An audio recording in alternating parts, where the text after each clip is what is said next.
Today we are going to replace the lower control arm because it has bad bushings on both sides. So we're going to start with this one. Let's just jack up the car, take off the wheel.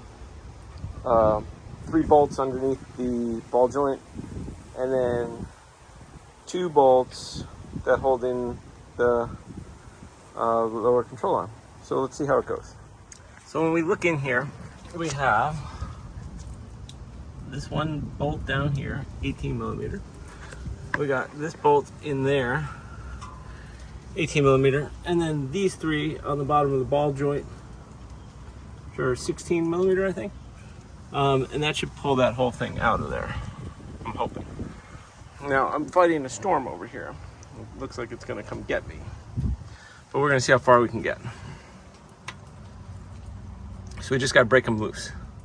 So to get in here without taking out too many things, I used an 18 millimeter gear wrench, and then I have a 19 millimeter attached to it, just to break it loose. So I'm pushing, you see it moved just a hair.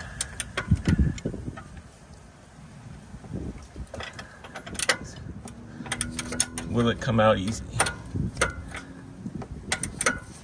The bottom one's much easier because it can just use a 1/2-inch socket. It looks like my problem could be I can't get this screw out all the way. So I either have to lift up the motor or do something else, or it might just pull out. You never know. Let's check it. To get that screw out, I'm gonna have to jack up the motor just a hair. So what I'm gonna need to do is pull this pan off. To get the pan off, there's 3 torque screws right here, or 4, and then there's 3 more larger ones. We're gonna see how big it is right now. Take those off, pull that off. So I had to enlist the help of my neighbor. He brought over his little dinky jack. And if you look right here, we pulled off the oil pan cover, or the bottom cover. See, this only comes out to right here, and then you're stuck. So what you're gonna need to do is jack it up just a hair to get that out. So let me show you how to do that. So look at watch as we jack. You see that? Comes right out. Nice and easy. Then you can either leave it or let it down. This whole thing then should pull right out. When you're at a stop and you go, then it's you can kind of feel it creaking forward. It almost feels like motor bounce. It could be. Look here, this is a broken, this is what you feel when you hit the brakes. It goes da-dunk, da-dunk. That one's fine. Let's put a new one in. So I'm trying to fit this back into place, and to get it in there, we're definitely gonna need a good pry bar. So I have to go find my pry bar, because you have to get that one in first, and then this one will go into place right here. And then this is easy to do, those 3 right there. A little harder than it looks, but still not that bad. You can do it in your driveway. So what I did was I pushed it back past the hole into that corner, kind of on an angle, and then I pulled it towards me, and I just got it into place, and then these lined right up right here.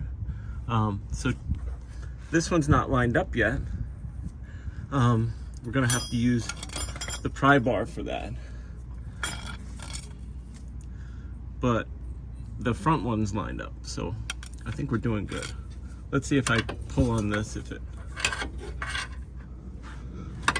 goes into place.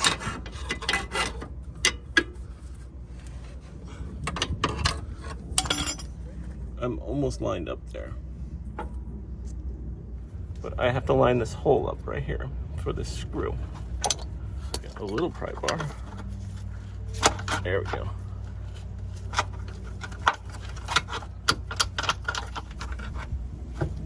There we go. Possibly. Bam. Oh, now we can hit this. We put the nut on top. So then we put the nut on top, or we don't. Okay, so we torqued that to the right specifications, which I couldn't tell you, and that one too. And those three, everything's together. Always check to make sure you've tightened everything. While down here, I noticed that this boot is messed up here, so I could use a repair.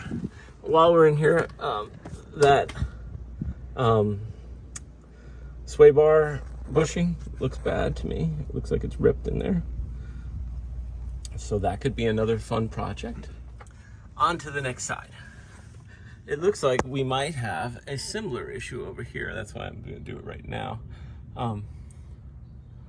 We got some clearance there. That one should come off fine. Let's just figure out what's going on this side. This definitely looks like it's going to be an issue to get off. Definitely not enough room. We're going to have to check into this. To get out this bolt, it looks like I'm going to have to lower the subframe. So that would entail taking out this one, this one, this one, and on that side, just enough so that I could get it to slip past the transmission. It looks like a real pain. I'll let you know. This side's a little more involved. So what I did was I took out all of the subframe bolts, or I lowered them down as far as I could. There's 6 of them. One there, one right. You can kind of see where it goes right there through the A-arm. Then I loosen this middle area and I drop this down so it's pretty loose. So what you're gonna need is a pry bar, it looks like.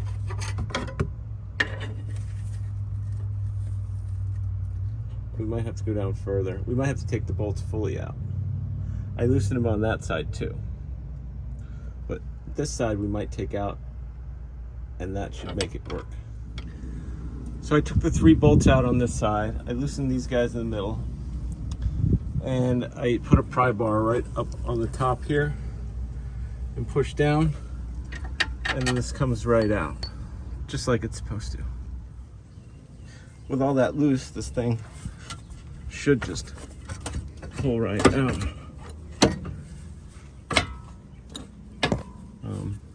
Maybe with 2 hands. So I got everything lined up. I put that back in. Everything's fit right into place. Very easy. I hand put in these big bolts. So we're just gonna snug them up. Have everything snug, and then we'll tighten it too. We're actually gonna look up the the torque specifications for that, because it's probably important. I just lined up all of the bolts. They're in place. I'm gonna tighten them up to where the top of that is, and then tighten up that side, this middle part, and then the ball joint over here.